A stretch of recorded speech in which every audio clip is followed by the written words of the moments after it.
That's my falafel sushi, and it's delicious. And there's James's plate. He wanted some macaroni and cheese, but I think he's gonna like the falafel sushi. And he's drinking greens plus extra energy with some orange juice. And I think he puts Fargo year 2 ahead of the captain. Yeah, captain is good though. Yeah. What did you put underneath there? Well, Savage Hunt. That. No. Yeah. So basically, I got this recipe. I've made lots of falafels in the past, and I just decided I'll look at what comes up on the internet right away when I put in the recipe, and that was it. And that's not how I make mine. So, and that's certainly not how I made this. But I did put cardamom in it. And I put less onion because onion is something scary for me. I didn't put any chickpeas. I put no salt. I put more parsley and cilantro than that. And I put a lot of tahini. They didn't call for it. I put a lot more garlic. And I'll talk about the rest of the things in a minute. So these parsley seeds came from the library, seed library. The public library of Lethbridge has a seed library, and it's awesome. And you get seeds there for free to grow your garden. So this is my outfit for today. And the pants are size 4. They're a little bit big, but I don't have a belt with me right now to put with them. So that's that. And the shirt is lovely. I like it. It feels springish to me. Flowers. Anyway, I guess I should. Well, that can sit up there for a while, I suppose. I'll talk about the falafel sushi. So, what I did instead of chickpeas, last night I started soaking some raw hazelnuts. And about that much of hazelnuts. And so then today when we got back from our walk, I drained them and then I mince them up in the food processor and put tahini, and I put a bunch of kalamata olives instead of the salt because I wasn't going to be frying these, of course. This is basically a raw recipe, almost. So, and I'll talk about that in a minute. So, then I put flaxseed in. Did I already say the tahini? And the flaxseed, ground up flaxseed. And then I put ground hemp seeds. And there's a lot of ground hemp seeds in there. Because I figured, I looked at my mix of the minced up parsley and cilantro, and I don't use the stems where possible. Like I try to not use the stems.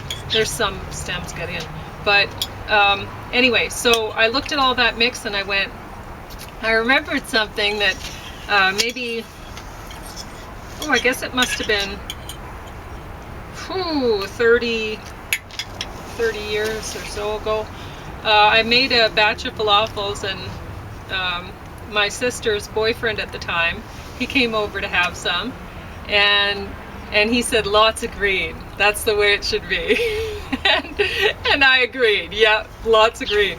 So I always put a lot of green in my falafels. There's a lot of parsley and cilantro in there. There's more parsley than cilantro. And this time I used the flat leaf Italian parsley. But I could go either way. It's fine either way. And if it were the middle of summer, I'd probably put chives in there. But I put red onion. And like I said, more garlic. But in the middle I put, once I mixed all the stuff up, the falafel stuff, then I spread it on the nori sheet, and then I put ruby red kraut, so that's the kraut with beet and red cabbage in it, and sliced up seeded tomatoes, and bell pepper, and sriracha smoked tofu. And I didn't put the sriracha smoked tofu in James's because he does not like that stuff at all. So, yeah, that's I out of that recipe so basically it was like a average sized bunch of cilantro, just the leaves, and a fairly big bunch, actually the biggest bunch of parsley I've ever bought, and it was cheap too. And then, like I said, the hazelnuts and the whatever. So it ended up being 5 rolls.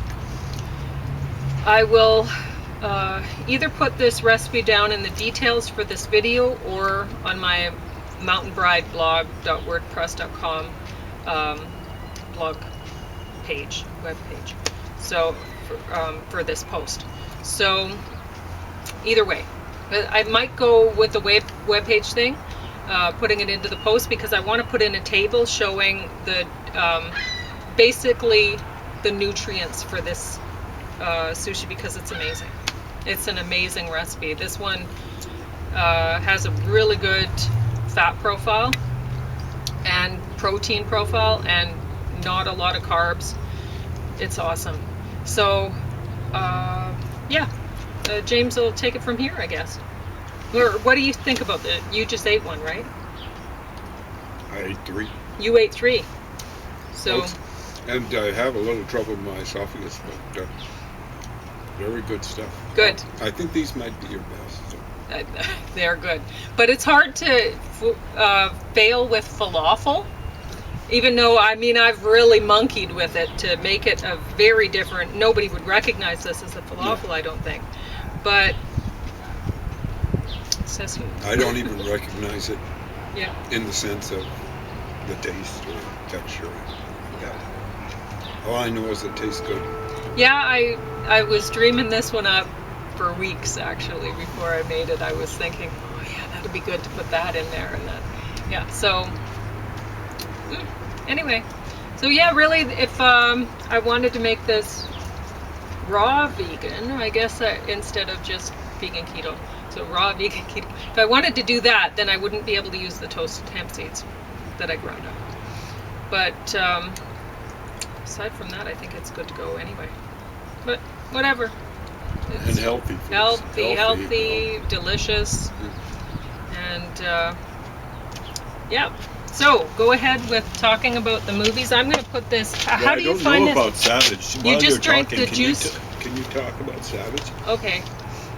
I guess I can. But what do you think about the drink? You just It's tried awesome. I wouldn't know it was one of these. This is such a good product. I love this product. And we tried the greens powder in the past, a different greens powder, and we didn't like it. And so I was thinking, oh, should I get this product? Because I wanted to get James a few of the ingredients that are in here. And I thought, are there really that many of that ingredient anyway? Anyway, but then I saw this was 50% off of a sale price. So it ended up being only $35 for this, which if you know about these, it's actually a good deal, even though that's very expensive for us. But yeah, I tried this and was like, whoa, wow, extra energy. No kidding. It just woke me right up, and I was able to get a really big workout done yesterday on this. Multiple hours. Yeah, I really got a lot of steps in yesterday. I did 4 hours on the machine, and then we did a lot of walking just around doing errands and stuff, whatever. But I guess I could show you what's in this. So there's I don't know if you can even read that stuff. So anyway, when I saw this natural orange, I'm like, this isn't gonna really taste very good. But what I did I didn't mix mine with juice, of course, because I'm doing the keto thing. But I just mixed it with ground toasted hemp seeds, because that's very cheap right now. I was buying toasted hemp seeds from Bulk Barn for 41 cents 100 grams. So cheap. So yeah, that's how I've been getting most of my protein because it's just very affordable. So yeah, I mixed that in water, and it was actually pretty delicious. So it's about $2 a pound. It's so cheap to get toasted hemp seeds from Bulk Barn, so it's good. So James is going to talk about the 2 movies. I'm going to put this in the fridge, and then I'll come back. Fargo got top billing as it did yesterday. I haven't watched any more of it independently, but I did want to mention one thing.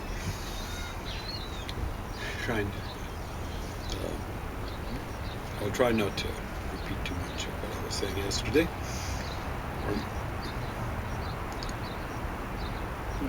This is put out by the Coen brothers, I guess you'd call them the directors. And it's a weird way of spelling Coen. Usually there's an H right there in the middle. It's a 5-letter word. They've got their name a 4-letter word. And it means priest, basically, people. And I was a little bit bothered, I think, about, we call it nationality elements. They had 2 of the criminals, kind of lower down the food chain, as it were, people of color. So for the Kansas City mob, there was we should call him an enforcer, who was black, working against type. He was kind of, well, a snappy dresser. That's for the 70s. That's not working against type. Nowadays, poor African Americans are, pants hanging down around their knees and all that sort of stuff are really bad ever since hip hop came in. And that's been a long time, folks. A long time, inexcusably long time. 30, 35 years, more than a generation. Terrible. But he's also polished. He knows literature and stuff like that. There are folks out there like that. Not what you'd expect. I don't mind that. I guess I've got to put up with unrealistic portrayal of African Americans. Most have no polish at all. I mean, I guess Barack Obama is 50%. He's 50% Swedish American or something like that. Maybe not Swedish. But he had some polish on him. Not nearly as much as his supporters and sadly even himself thought. It's like one right-wing commentator said about him. Boy, oh boy, look at his background. I think he was saying, like the Democratic president that preceded him was a Rhodes Scholar. That's Bill Clinton. Even Jimmy Carter had some sort of a university equivalent education, I think. I think he was trained in the Navy, perhaps. But it had to be like officer training and so on and so forth. Someone was saying he was actually a Rhodes Scholar himself. I don't know. I must have run across that in the internet. I was just nowhere near the intellectual. Jimmy Carter? Yeah, I know. He was a peanut farmer, but he had a military background. And I think it was the equivalent of a university, maybe a BA or something like that. Maybe more, maybe a MA. Was that what someone was saying? Maybe even, I doubt, maybe a PhD. He certainly didn't show it. Someone described him more, who was it? Is some southern politician. He's as stubborn as a South Georgia mule. I don't know which. It was, I'm pretty sure, a southern politician. Stubborn, probably from Georgia. Well, I won't say probably from Georgia. And Jimmy Carter came from Georgia. Plains, Georgia. Stubborn as a South Georgia mule. Yeah, he's a stubborn old fella. and he just didn't have the wits. But you know, like to have a Republican or a conservative politician criticizing Democratic politician is kind of amazing, because you got Ronald Reagan. He was, you know, famous for being a lifeguard. Now, I've known lifeguards, and one I worked with, a former lifeguard, and she, oh yeah, lifeguards. Now, I went to university with one. She was a lot, but it was the university, it wasn't the lifeguarding that made her maybe a cut above the average. Yeah, stuff like that. So yeah, I don't know what. I think Joe Biden was almost like a lifelong politician. Yeah. Yeah, so someone was saying Obama, what he was his big claim to fame was community organizer. We're going, yeah, that's pretty, but he actually went to Harvard, for Pete's sake. Community organizer. Yeah. Whereas Ronald Reagan, did he even know what a university was? That's even before he lost his mind. What was George Bush Jr. went to university. It was Yale. So did his dad. But George Bush Jr., what was he famous for? Cheerleader. He wasn't even an athlete. You know, Bill Clinton, in order to be a Rhodes Scholar, must have been an athlete. And he must have had some sort of artistic. I think they try to look at those three things: athletic, maybe not the artistic so much, but academic. So yeah.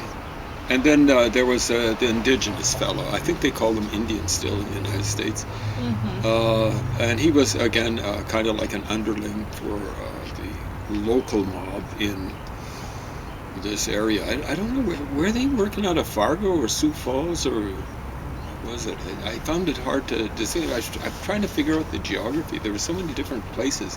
Like, is it Mankato or something like Mankato? Which is southwest of, I already knew about that place, southwest of Minneapolis, but it's kind of in south center of Minnesota. And then you've got Fargo, which is way up north there. It's on the border between Minnesota and North Dakota. But the big massacre, so spoiler alert, there's going to be a massacre. And that, they were saying that was in Sioux Falls, right? Wasn't it? Yeah, or Sioux City Falls? Sioux City. It would be Sioux City, I think. Sioux Falls is south of there. They're two different places in two different states. And I always mix their names up. Huh? Mm-hmm. Anyway, I think it's Sioux City. Mm-hmm. And that's in kind of on the border between South Dakota and Minnesota. But it's in South Dakota. But the place, you know, like, the thing that shocked me is telling Pauline, the place where the butcher comes from is a place called Laverne. I thought, for sure they made that name up. It's not Laverne and Shirley, it's L-U Verne. Laverne. I was looking up my Alice, there it is. Almost, it's like at the southwest corner of Minnesota. Almost in South Dakota, almost in Iowa. And population back 20 years ago, about 2005, 4,300 and change. I'm going, wow, what do they think of? Well, maybe they get people in as tourists or something like that. Even more amazing was, you know, there was a kind of like a truck stop featured in quite a few of the scenes called Rushmore. I thought, what's that in South Dakota? Because Mount Rushmore is over on the other side of South Dakota, southwestern South Dakota. Mount Rushmore. Is there a place called Rapid City? No, I don't think. Something like that. Anyway, there's a bunch of stuff there. The Black Mountain Hills of Dakota, as Paul McCartney was saying. 15 minutes? Less than 10. 10. 9. Okay. I almost thought you were saying no. I was Oh, listening because to he the was German. watching the German show. Got to get around to that. Mm-hmm. But they claim it's based on real people, real situations, but they changed the names. I'm going, the bad local guys have a very German name, Gerhardt. Ger is like our word gar or gore, isn't a garfish, or to gore something. It means something like a spear, I guess. And heart means, tough, like a spear or something like that. Well, that's a very German name. You wouldn't find too many Jews with that kind of name. There are lots of Jews with German names, but that wouldn't be a Jewish kind of name. And like maybe if this is based on real things, like you tried to look it up on the internet, I believe I did, and they were saying no basis in fact at all. Well, that was with the movie. Yeah. Okay. Yeah. Maybe this. Who knows? I don't know. But if you're going to make up names, don't go picking on Germans and blaming them for the mafia. Yeah? Unless they were actually Germans. Because I'm looking at a book, a Contract on America. I'm going through it, I think, the third time now. I'm almost finished. And it's about John F. Kennedy's and Robert F. Kennedy's assassinations, and others, Martin Luther King, so on and so forth. But it has tons of stuff, particularly an appendix about the mafia. And you just go through Italian name. I'm part Irish, and it's embarrassing to see the few. I thought there'd be few Irish names that turn up. But, folks, Jewish name after Jewish name after Jewish name. Now, on the Jews anywhere in the world, but particularly in the democracies, have, they've had a presence in the mafia in the United States. There's just no getting over it. But they've made up for it, and in spades, as far as I'm concerned. There are people like Jonas Salk, who invented the first, it's not the one we use now, but the first polio vaccine. Mm-hmm. And you know what? He was such a good guy. He put it out there on the market. He gave up the copyright on it, if I'm not mistaken. Jonas Salk. And stuff like that. And that's just the beginning of all the good Jews who've done wonders, not just for the United States or Canada or for the democracies, but for the whole wide world. But I don't know. That part bugged me, the little racial dig in there at Germans. The Germans in the United States, I think many of them made it over to the United States before the Prussians took over Germany. The Prussians were the ones who caused World War I, and it was a guy who was trying to revive Prussian hegemony, and combined with, he was originally Austrian, and Austrian Empire, imperialism, a guy called Adolf Hitler. If you look at the Germans that came over, many of them were survivors of the revolution, 1848 in Germany. They came over, and in just a few years, they were fighting on the proper side in the Civil War. So many of the generals, and I'm not exaggerating, lots and lots of them, of the generals this is generals on the Union side, were Germans. They were fighting to free black people or African American people, stuff like that. Anyway, it comes highly recommended. It's just something that bothered me a little bit. Speaking of Germans, the Kapitan, or whatever it is in German. It says it's based on chilling true events, plural. So it's not a particular event, it's just they had deserters. So this guy here is playing a 21-year-old deserter or something like that, the last month of World War II. So it's basically April. The Germans made it to, they surrendered unofficially in the 6th of May, 1945. They signed a treaty with the Allies well, they signed their surrender. They surrendered on the 7th of May. Did I say the 6th? 7th of May, that's my birthday. And they signed the official surrender on the 8th of May, the next day. And then I think it was the day after that, the 9th of May, they signed a surrender with the Russians and stuff like that. So this guy's an escaped prisoner, an army deserter. And somehow or another, in his wanderings around plundering and stuff like that, they call it plundering, he's just trying to survive. He's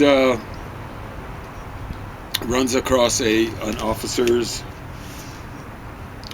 uniform, dresses up in it, pretends he's an officer, and just goes hog wild. He ends up in not a prisoner of war camp, but a work camp, and it's basically filled with deserters and other types of criminals, largely deserters. And he proceeds to go Schweinwild, hog wild, having these people shot. It's thoroughgoing, what I call hyper-hypocrisy, right? Because he's a deserter himself, and he's having these people killed and stuff like that. And it's actually a pretty good movie, good acting, and generally, it had a black strip on the top, a black strip on the bottom. Yeah. The Germans get it right, folks. So you could read the subtitles. I could read almost all. Sometimes they spilled over to the top. Yeah. Follow the Germans, Hollywood. Get those strips in there. You don't have to put 2 in. Put 1 in, or whatever. Wow, you left me enough time to finish. Yeah, there we go. I think. So Savage Hunt. The scenery was amazing. I loved watching. It was beautiful. The cameraman did an awesome job, and the bear was the best actor. The other people weren't good actors. The bear did a great job. That's all. So that's a commendation for the movie. I am telling you, if you take the snarl away from this face, it looks very much like a grizzly. And the cameraman, right? You should get jobs, no problem. It looks very much like a grizzly, right? Yeah. So if you take the snarl off it, this is how big the face of the grizzly that we faced on the trail up to Crip Lake, not last year, but the year before, looked like to me. But, we went up to Crip Lake last year, and I found out the place where I first saw the bear. Mm-hmm. And then I realized where I was, and I was going, there's no way it would have looked that big. But that's the thing about it. It's not really, that was instantaneous memory. Like on the same trip, I'm going, man, that bear was just so close, it looked as though it was ready to chew my face off. Yeah, but bears are so cute. Like the bear in this movie, even though people are getting killed and everything, by the bear? I kept thinking, what a cute bear. Even when the bear's going to town on people, I'm like, what a cute bear. Yeah, well, the more I see about people and the way they behave, like the way I think is, those guys were disobeying masking regulations, or they were speeding on the road, even though they might not be total felons. Yeah. They may be, to a certain extent, deserve this kind of thing. Yeah. There's so many skunky people out there right now. Yeah, but I don't know if I've met a bad bear. Everyone we've met has been very civilized. Even that little guy that you scolded, right? Yes. Guy or gal, little bear, wanted to get on the path. He didn't like that I scolded him. Is that true? Oh, he didn't really. He Well, kind of looked at me like, what are you doing? Well, who are you to tell me? He looked kind of sad. Yeah. He wasn't someone like I don't know. I'm a nice but he little did. guy. He went and he I'm as followed cute his as a mom teddy bear. anyway. Yeah. Once you scold